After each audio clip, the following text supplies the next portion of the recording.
Good morning, everyone. Welcome to our seventh annual conference on disability in healthcare and medicine, sponsored by medical students with disabilities and chronic illness and the Stanford Medicine Alliance for Disability Inclusion and Equity. We are so excited to have you here today. This is our first session.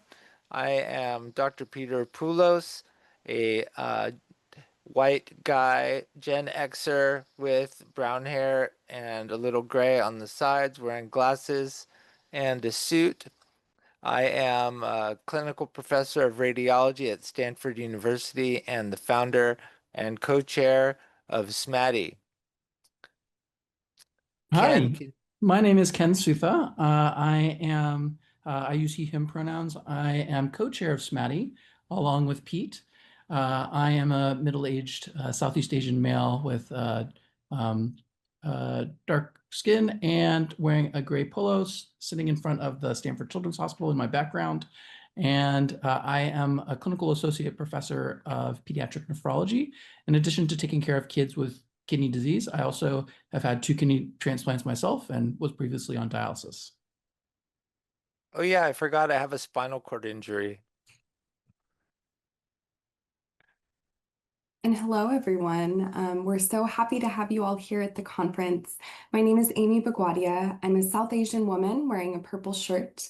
I live with multiple chronic illnesses. I'm a Stanford medical student, a SMATI conference planning team member, and the former chair of Stanford's Medical Students with Disability and Chronic Illness Chapter, or MSDCI.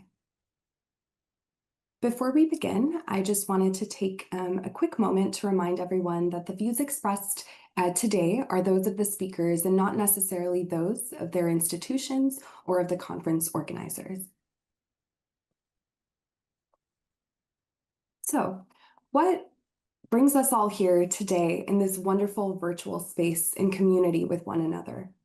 It's no secret that disabled people experience significant health disparities, and simultaneously, clinicians with disabilities are severely underrepresented in medicine. Only about 3 to 9% of practicing physicians report having a disability. As well documented in the literature, a lack of disability representation has consequences such as perpetuation of ableism, health disparities, and empathy gaps. We certainly have made many strides to close those gaps, especially over the past decade, thanks to the incredible advocacy and support created by many of the folks here today at the conference. But yet, we have so far to go, and we will do so together.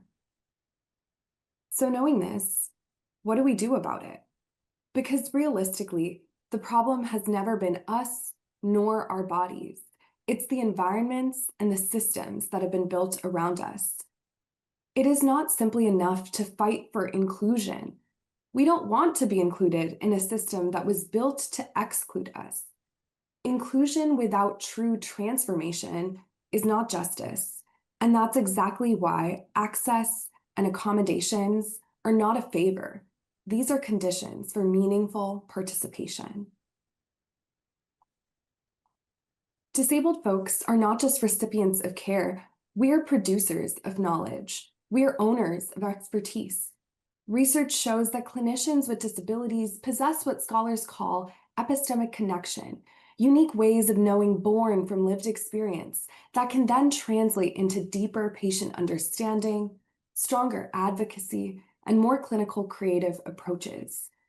And yet, so often, as Miranda Fricker points out in Epistemic Justice, there's a credibility deficit that's assigned to marginalized knowers. Through lived experience, disabled people are uniquely positioned to identify problems and opportunities within healthcare that are otherwise overlooked. And yet, structural barriers continue to exclude our voices from the very institutions that need us the most. In reality, our bodies and our minds carry knowledge that institutions have yet to recognize. So now in our 7th year of this SMATI conference, we hope to continue chipping away at the knowledge gap and to solidify the role of the disability community as experts that institutions can and should recognize and value. Because lived experience is a clinical strength. Clinicians with disabilities can offer deeper insight into managing the needs of patients with similar conditions, and including trainees with disabilities in medical education in itself is a mechanism to address the healthcare disparities faced by people with disabilities. On the previous slide are photos of MSDCI executive board members in light blue shirts, and one of me and Dr. Sutha on the wards at Stanford Children's. This highlights the spectrum of disabled folks in medicine, from students to attendings. The unrealized potential of this community can be harnessed when disabled clinicians are viewed as assets across the medical education spectrum, ultimately cultivating a more flourishing, inclusive, compassionate culture within medicine for both clinicians and patients alike. Next slide, please. Success in medicine has been falsely framed as independence, but the myth of independence is just that, a myth, because in reality, interdependence is not and has never been a weakness. It is a form of strength. Community is not just something that's nice to have, it's essential infrastructure for equity and for survival. And in the disability and medicine community in particular, that's even more salient. On this slide, you can see photos from some of the incredible ways that SMATI has built community, which I've been so grateful to be a part of. So now, speaking of this community, I'm so excited to hear from our fabulous SMATI co-chairs, Dr. Peter Poullos and Dr. Ken Sutha, about the ways in which SMATI has created an essential infrastructure for clinicians and trainees, both at Stanford and beyond.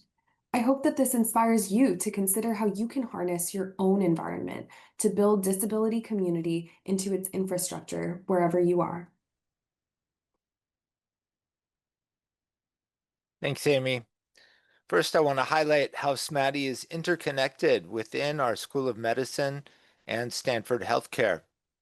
Here are two pictures of integral members of our greater SMATI community, including our Employee Resource Group and the Stanford Healthcare Human Resources Office of Belonging and Community.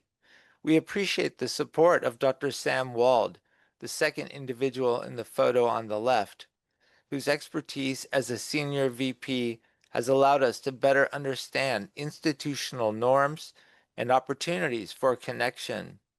Collaborations with this group have been an incredible source of support for programming, including this conference. They have also been integral in connecting SMATI with other employee resource groups across Stanford, ultimately strengthening cross-movement solidarity across multiple identities. I share this to show how institution-specific support can be harnessed to make a positive impact. We're also excited to share some of the ways our SMATI members have engaged in local community efforts, including the No Wheelchair Left Behind initiative, which is profiled in the screenshot on the right of the screen, showing a County of San Mateo webpage with the headline, San Mateo County Emergency Medical Services introduces new resources for safe wheelchair transport in 911 ambulances.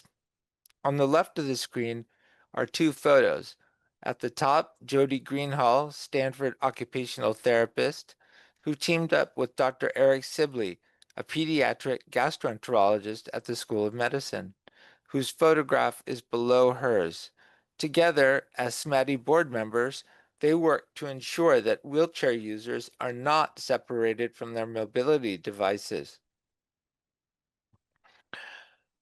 This is meant to ensure disabled people do not lose independence and autonomy during and after their illness. We are trying to expand this initiative to other Bay Area counties and beyond. Oops. Mal, thank you so much. Sorry, Ken, I skipped a slide on accident. Last but not least, I would like to highlight the power of engaging with organizations across various disciplines. We loved collaborating with Rick Gudotti, who started an organization called Positive Exposure to promote a more equitable, compassionate world for individuals and communities at risk of stigma and exclusion through photography, film, community, storytelling, education, and advocacy. On the screen, you can see 3 photos of clinicians posing with the pictures that Rick took of them. The purpose of this gallery is to promote the inclusion of disabled people in healthcare and medicine, and we hope to one day create a traveling curriculum with these photos to further support this goal. Thanks so much, Pete and Amy, for setting the agenda for today's outstanding conference that we have ahead of us. Now, some time for some housekeeping issues. We hope that you'll be able to participate in our Q&A and event chat by using Slido for event discussions. It can be found to the right of your video feed on the live stream webpage or at slido.com using the event code hashtag SMADIE, SMADIE 26. Please ensure that you're engaging in empathetic discourse, approaching things with curiosity and not vitriol. Next. We'd also like to thank our sponsors. Oh, sorry. First, of course, we'd like to thank our sponsors. The NBME, this conference, and last year's conference were made possible thanks to a generous grant award to SMADIE to support the conference from the National Board of Medical Examiners. SMADIE and the conference has also received outstanding support from the Stanford Medicine Department of Radiology, the Office of Faculty Development and Engagement, and the Office of Belonging and Community at Stanford Healthcare. The conference is also sponsored by multiple departments and organizations, including the Medical Students for Disability with Chronic Illness, as well as Stanford School of Medicine, Department of Chemical and Systems Biology, Radiation Oncology, the Department of Medicine, the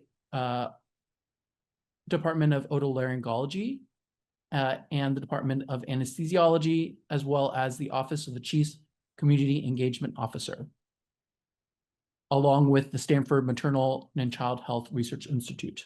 And lastly, we'd like to, we've been very proud that we've been able to now for 7 years bring this conference to you without having to charge any kind of registration fee.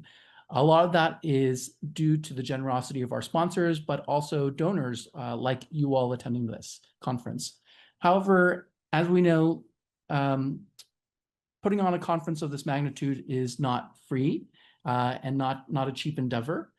There are costs associated with accessibility needs, the live stream and video capabilities, captioning of the videos to be able to post them afterwards, web design, as well as other marketing. And in the current funding environment, we know that things have become tighter for many organizations that are dealing with topics similar to ours. We know that it was very important to us to make this as accessible as possible by keeping the costs down and making it free, as many individuals with disabilities have limitations in what they're able to have within their budget to participate in something like this. So those of you who are able to and willing, we ask that you please make a suggested donation at the levels listed here on the screen in order to help us to continue to be able to support this conference and bring this content to all of you in the future.